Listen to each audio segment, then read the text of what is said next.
না দুর্নীতির ব্যাপার। আমরা হাজার বার বলছি সবসময় বলছি, কোথা দুনিয়া বলছে যে বাংলাদেশের বর্তমান শাসক গোষ্ঠী এখন আকণ্ঠ দুর্নীতিতে নিমজ্জিত, তাই না? এখন তারা এটা অস্বীকার করে, তারা কোনো দুর্নীতি করে না। এখন দেখেন এই যে আপনার আজকেই খবর এসছে, আপনার সবাই হয়তো দেখেওছে রীতিমধ্যে, যে সাবেক সেনাপ্রধান জেনারেল আজিজ আহমেদের ওপর আপনার নিষেধাজ্ঞা আরোপ করেছে মার্কিন যুক্তরাষ্ট্র, তার পরিবার সহ। নিয়ম আইনটাই হচ্ছে পরিবার সহ। কেন?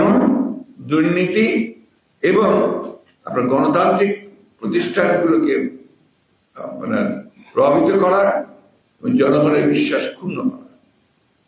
এটা হচ্ছে একটা কেস এর মধ্যে যেটা আসছে।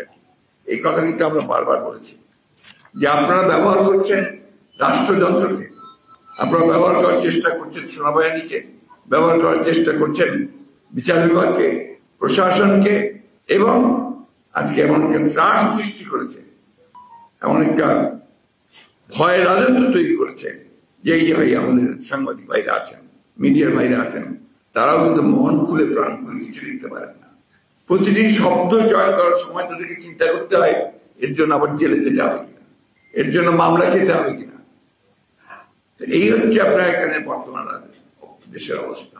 একদিকে তারা অর্থনীতি ধ্বংস করে দিচ্ছে, এই অর্থনীতি এমন এক ধ্বংসের পর্যায়ে পৌঁছেছে যে আমরা এখন রিজার্ভ যেটা দিয়ে আমরা আমদানি করি, আমাদের বিদেশে যে ভাইরা চাকরি করে তারা যে টাকা পাঠায়, এবং সেই সঙ্গে যদি আমাদের গার্মেন্টসে যায় আমরা, তার ফলে আমরা যে আয়টা করি সেই আয়টা দিয়ে কিন্তু আমাদের দেশের আপনার রিজার্ভ তৈরি হয়। সেই রিজার্ভ থেকে আমরা কিন্তু আমাদের যেটা আমদানি প্রয়োজন সেই আমদানিটা আমরা করি।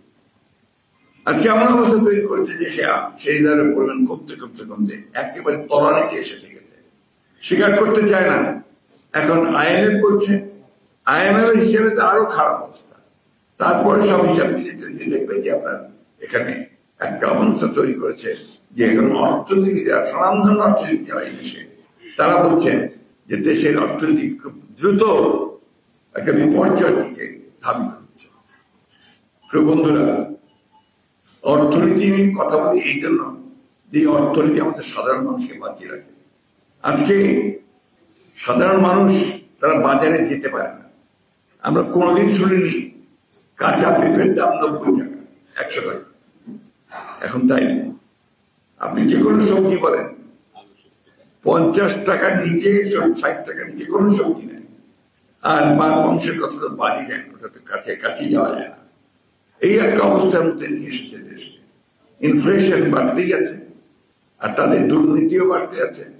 কি কি আইন করে না করে, এই কথাগুলো যখন সাংবাদিকরা লেখেন, বাংলাদেশ ব্যাংকে কিছু দুর্নীতির কথা যখন বলেন, তখন তাদেরকে ভেতরে যাওয়াটা নিষেধাজ্ঞা দিয়ে দেয় যে সাংবাদিকরা কেউ ভেতরে যেতে পারে। ব্যাংকগুলো দুর্নীতির এমন পর্যায়ে গেছে এখন বাজার করেও তারা কোনো দেখতে পারবে না। এবং সমস্ত নীতি নির্ধারণ করা হয় দুর্নীতিতে পরায়ণদের বাঁচানোর জন্য। আপনার আগে ছিল 3 জন বোধহয় ডাইরেক্টর একটা পরিবার থেকে, এরপরে হয়েছে 9 জন।